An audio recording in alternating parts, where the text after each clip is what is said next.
Hey everybody. Great to be here. Thank you so much for having me, and thank you to all the hard workers putting on the conference.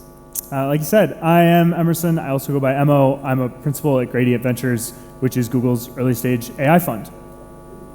And today we're going to talk a little bit about building transformational companies. I only have 15 minutes, so I'm going to have to bubble up some of the most important things that we've learned.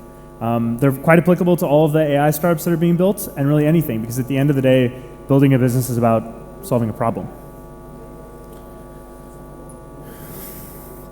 So I want to anchor first on one thing, which is building transformational companies is hard. I know, that's obvious, very obvious. But by our math, it looks to be about 2% of companies make it to roughly $100 million in annual revenue. This is also on the backs of what may be one of the largest bull markets and zero interest rate phenomena that we've seen. It's probably going to be even harder in the future. But if any of you are Star Wars nerds like me, you know Han Solo's famous quote, "Never tell me the odds." The point is, and the point that we're all here building companies, is because we don't care about the stats. We don't care about the figures. What we care about is the vision for the future that we have. The vision for the future that you have, that you want to change how people interact with the world. So ultimately, what you're building to in a transformational company is you want your name up in the stars. You want to have your logo alongside all of these incredible household names. And that's really frickin' hard. But there's a lot of things out of your control. And there's, while impactful, a powerful quote from the godfather of startups, the founder of YC, Paul Graham, that says, "Startup companies always die of suicide, not of murder." The point here is there's so many things out of your control, but in most cases, it's not those things that keep your startup from turning transformational. It's the decisions that you make on a day-to-day basis, on a month-to-month, on a yearly basis, on a decade basis. So let's talk about those things. Again, these are just some of the 4 biggest things that we've seen at Gradient over the last almost decade investing in companies. We like to call them the 4 Ps: people, problem, purpose, and platform. We're going to talk about each 4 of them. We'll start with people. I'm making the assumption that a lot of you, if you're in startups, are founders. So I will move a little bit faster past this one. But these are some of the elements of what go into building a transformational company, what makes transformational founders. There's 3 that I want to touch on, though: grit, passion, and execution. Grit, as many of you probably all know, is how you act when things get really, really hard. Because if you're building a transformational company, at the end of the day, you're going to go through stages that seem impossible. Grit keeps you pushing forward. Passion is incredibly important. Startups transformational startups aren't measured in days and months. They're measured in decades. And you have to care about what you're doing, and you have to have a passion for it. We're going to touch a little bit more on that one. Then the last piece is execution. The best founders and the best teams, they execute, and they execute fast. A lot of people think about it as startups is where theory goes to die, and that's why execution is so important. It needs to be quick, it needs to be fast, and you can't sit around thinking for too long. But really what's important in people is the first 15 hires, give or take. Those first 15 actually set the stage for your company. In many ways, they're the ones that define the culture. They're the ones that define how quick you execute, what the pace is, how often you talk to customers. It's those first 15 that you have to get correct. So what can you do? What are some tips and tricks? I don't like these things to be too theoretical, to be honest. So some of the things that we've seen that are a little more tactical, first and foremost, you need to hire folks that have a bias towards action. At the end of the day, those first 15 employees, they can't be sitting up in the clouds thinking about different strategies and ideas. They need to be executing. A lot of times in early stage startups, there's a common phrase, it's either you're selling or you're building. I think that's really true. And especially for those early employees, you need to make sure that you're hiring folks that have a bias towards action and execution.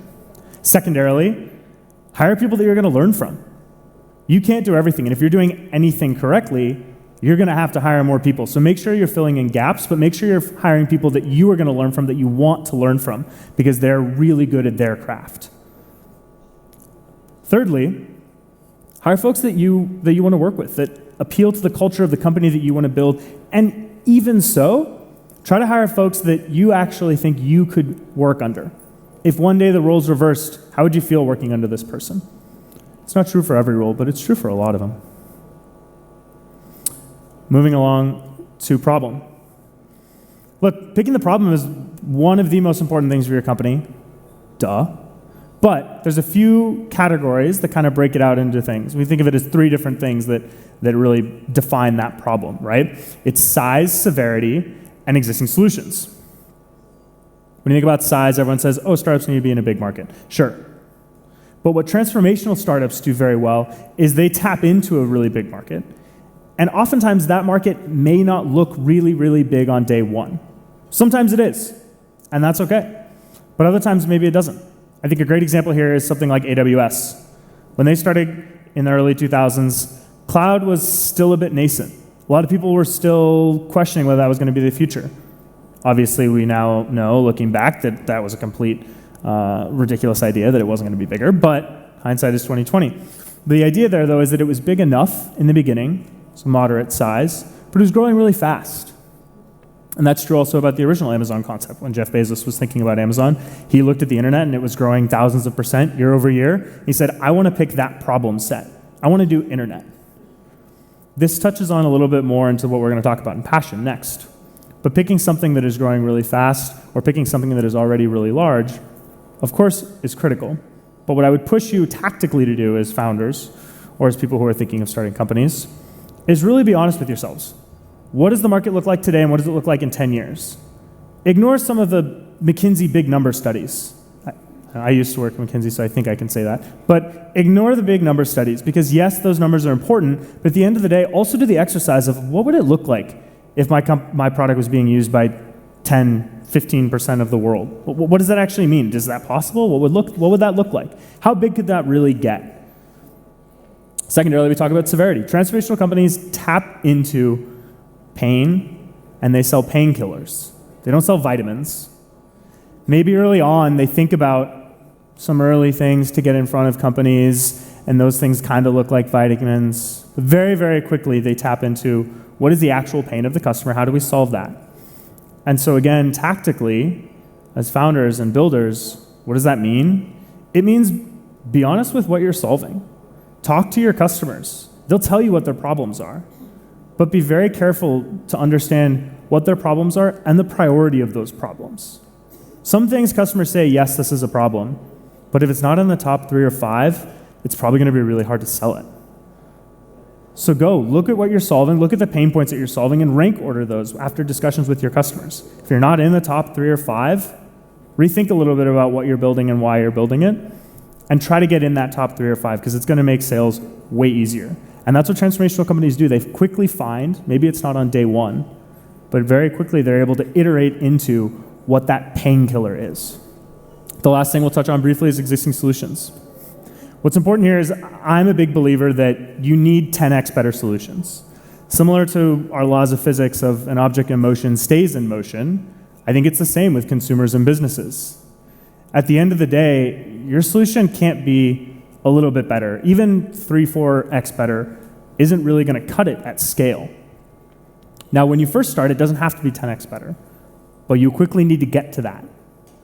So think about your product in terms of 10x. How do we create a 10x better experience? But also, think about what the existing solutions are and why they are good enough. A lot of times we've seen many companies that can't quite get the sales motion to go, and we can't quite get it to speed up because the existing solutions they're good enough. Yes, there's a problem. Yes, it would be easier if we use software for this, but is it painful enough? Is the pen and paper method good enough because they only do it once a day? There's a lot of different things that go into that. But what you need to tap into is how do you get that 10x better solution on top of the real high priority pain. Passion. We talked on this a little bit briefly, but what's important about passion is that startups are defined in decades, at least transformational ones. You have to care about the problem that you're working on. You have to care about the space that it is. It doesn't need to be some lifelong passion that you've had since you were a child, but you do need to care about it because you're committing when you're starting a company to, if everything's going well, 5, 10, 15 years of building that company. So you better care about it. It's going to suck if you're waking up in 2 years and you're like, oh, I really don't care about this. I don't like this problem. I don't like these customers. Pick something that you care about. But more importantly, like we said with those first 15 hires, your passion helps drive recruitment. It attracts, it retains, it inspires your employee base. If you don't care what you're working on, or you don't care a lot, and you don't have a passion for it, it's really hard to motivate those employees. It's really hard to find employees. A lot of early employees are missionaries, not mercenaries. And they look to the founders for some of that inspiration. The last piece I want to chat on a little bit is platform. What transformational companies do really well, in addition to all of these things, is they nail the shift from product to platform. Now, there's a tricky balance here because there's all of the fires that you have on your day-to-day basis that you're going about. And then there's the big vision that you're working towards. There's always these chasms in between that are really hard to manage. What transformational companies are able to do is they're able to balance all of the day-to-day priorities with the vision and mission that they're setting and making sure that what they're doing on the day-to-day actually drives to that. So again, getting tactical here, what matters for you as a founder is not on a day-to-day basis here, but quarterly, maybe biannually. Pick your head up and think about, are the actual activities that my team is doing on a day-to-day basis driving us towards that long-term vision? And how are we setting ourselves up to earn the right to build more products and serve more of our customers in different ways? Most of these companies, they start with a product or a feature, and it's good, it's great, but it earns them the right to work with those customers for more money, for longer periods of time, and sell them new products. That's really all I have for you. I want to keep it short. I want to be in the time limit, but I also want to say, if you're working on something and you're struggling, just remember, it's hard. It's really hard building these transformational companies, but make sure you build a strong support network around you, and make sure that you care about what you're working on, and that you make sure that your team feels supported. Ultimately, transformational companies start small and grow really big, like all companies. But what matters is that along the way, you're taking moments to appreciate that journey, because it really is part of the bigger journey. So if anyone's working on anything great, or they're really excited about, please let me know. Over at Gradient, we're very excited to always meet with more entrepreneurs all around the world. Thank you so much.